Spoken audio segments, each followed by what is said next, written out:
Halo, ketemu lagi bersama Mr. Danang.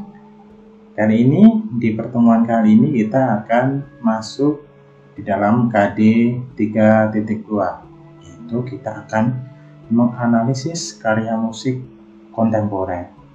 Nah, sebelum kita bisa menganalisis musik kontemporer, ya seperti apa sih musik kontemporer, kita bisa kenali lebih dalam. Nah, kita harus tahu aspek pembaruan musik kontemporer Indonesia dulu. Ya, jadi video ini adalah video pertama di KD 3.2 yang akan membahas mengenai aspek pembaruan musik kontemporer Indonesia. Seperti yang sudah kita bahas kemarin, bahwa terjadinya musik kontemporer itu karena ada pengaruh dari musisi atau ilmuwan-ilmuwan musik yang memiliki jiwa avant-garde, ya, atau memiliki pemikiran avant-garde terdepan. Sudah diterangkan bahwa avant-garde itu adalah musik-musik baru yang kali ini yang pada saat ini mungkin masih asing, mungkin masih tidak lazim, tapi di kemudian hari, beberapa puluh atau beberapa ratus tahun kemudian akan menjadi lazim. Nah, di Indonesia sendiri juga mengalami pembaruan di dalam musik yang disebut kontemporer, ya. Jadi, musik yang disebut kontemporer ini di Indonesia mengalami perubahan, mengalami satu perkembangan yang diawali dari musik tradisi menjadi musik populer. Yang sering kita tahu bahwa musik kontemporer di Indonesia ini sudah mulai disebut sebagai musik populer karena sudah berjalan sekian lama, ya, beberapa waktu yang lalu sudah berjalan. Jadi bisa dikatakan bahwa avant-garde yang terjadi di Indonesia ini sudah menjadi satu budaya kontemporer yang akhirnya jadi budaya populer. Sebelum kita lebih jauh mengenal bagaimana aspek pembaruan musik kontemporer Indonesia, kita akan ingat kembali bahwa di dalam musik itu ada 3 unsur yang membangun suatu karya musik. 3 unsur itu adalah irama, melodi, dan harmoni. Ketiga unsur ini adalah unsur penting dalam suatu karya musik.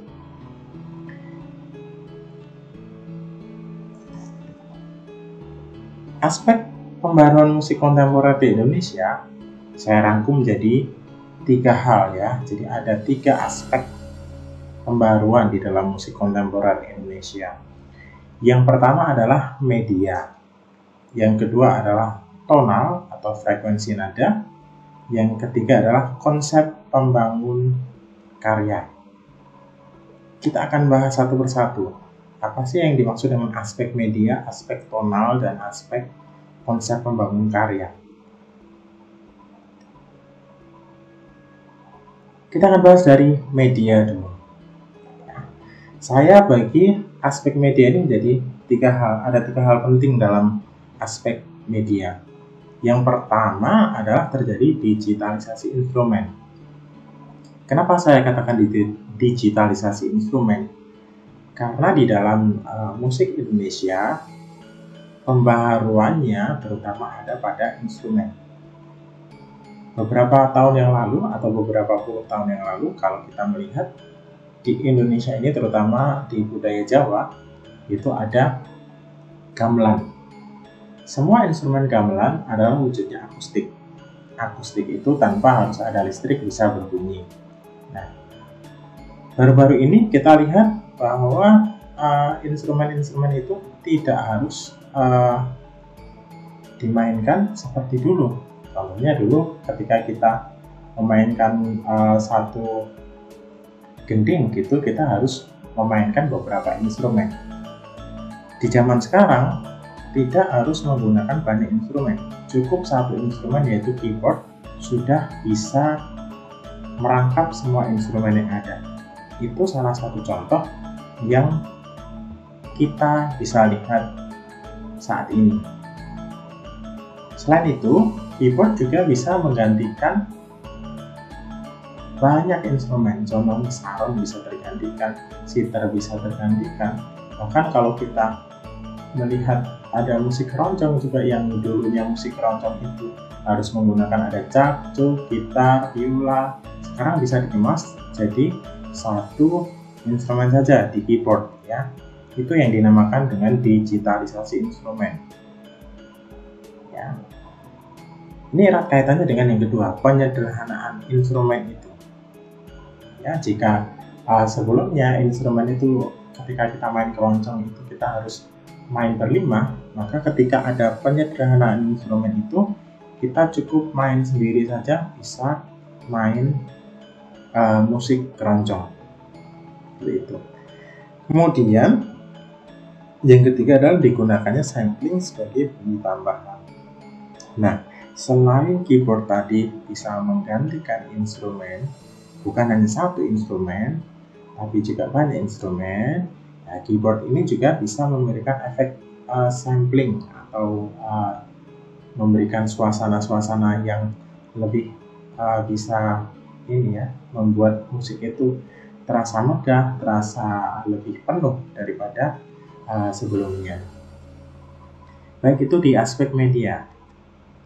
Yang kedua adalah aspek tonal atau frekuensi. Aspek tonal atau frekuensi ada, kita bisa lihat pada pelarasan Jawa ya, di laras slendro dan pelok ini memiliki jarak interval dan frekuensi tanpa ukuran pasti. Artinya begini, tanpa ukuran pasti itu bukan berarti ngawur ya. Tanpa ukuran pasti itu maksudnya di setiap seniman, terutama seniman yang membuat gamelan ini memiliki rasa tersendiri ya. Jadi frekuensi nada atau laras C yang membuat adalah salah satu empu A gitu saja. Empu A akan membuat nada dengan frekuensi 230 sen seandainya seperti itu. Ternyata empu B membuatnya frekuensinya bukan 230, tapi laras G-nya bisa 210 atau 215 atau 220. Selisihnya tidak banyak. Kemudian intervalnya juga seperti itu.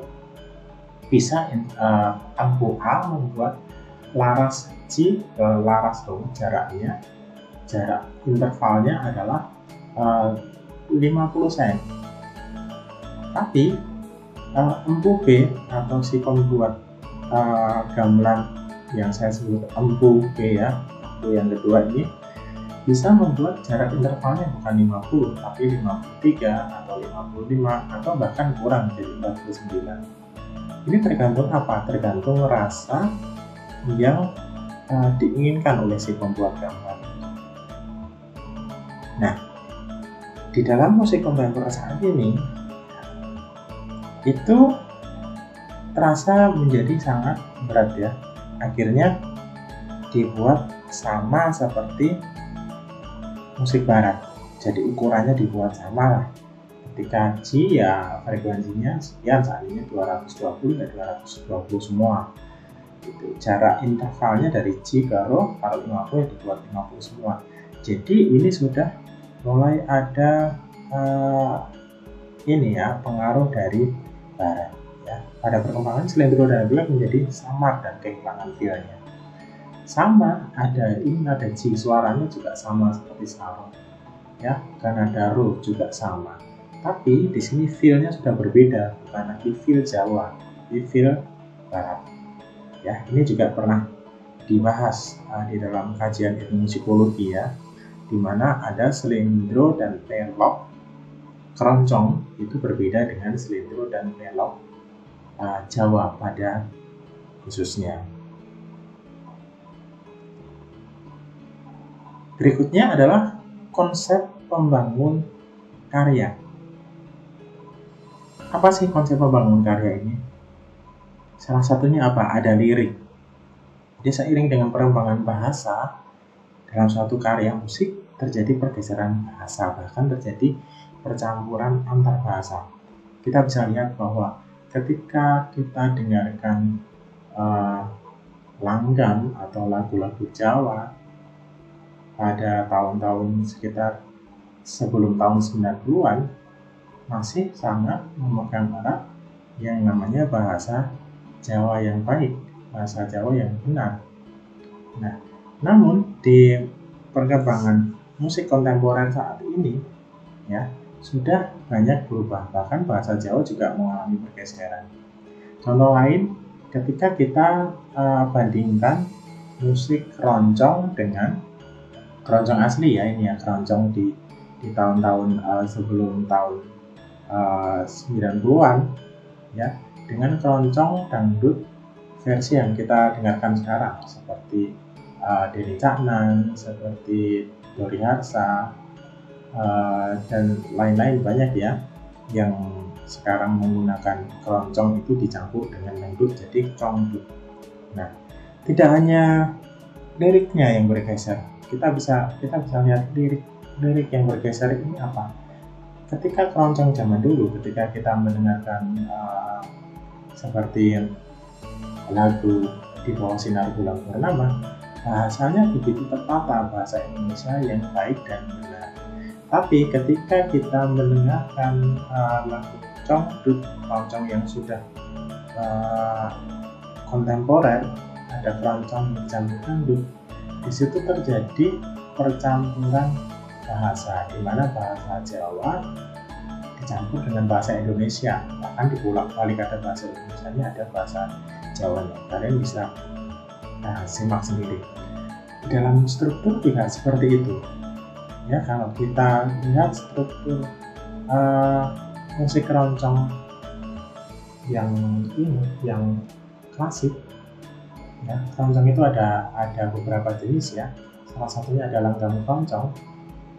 Contohnya itu ada Bengawan Solo, ada Di Bawah Sinar Bulan Purnama. Itu diawali dari intro, kemudian verse, kemudian chorus, ya seperti itu. Tapi ketika kita dengarkan keroncong kontemporer atau keroncong dangdut, ya, kita bisa dengarkan alurnya adalah verse dengan iringan pop, ya, bukan keroncong dangdut dulu tapi pop. Alurnya pop dulu, ya. Setelah pop di tengah, ya mungkin setelah ref pertama dikasih pembuka kendang dukung. Setelah itu jadilah keroncong dangdut dimainkan. Alurnya seperti itu. Nah, berikutnya kita akan coba lihat bagaimana pembaruan itu terjadi pada instrumen musik. Ada 2 video yang akan saya tampilkan yang akan menunjukkan bahwa terjadi suatu digitalisasi instrumen di dalam suatu budaya musik Indonesia.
Carola Audio.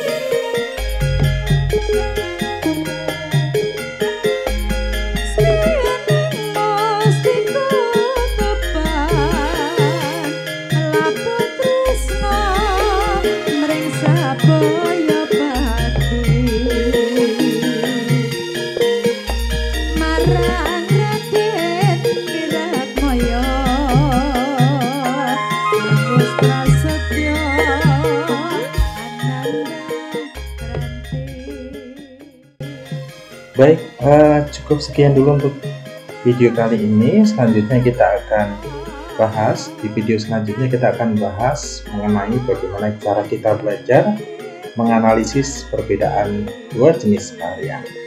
Jadi, simak terus video saya supaya kalian tetap bisa mendapatkan informasi tentang musik. Sekian, terima kasih.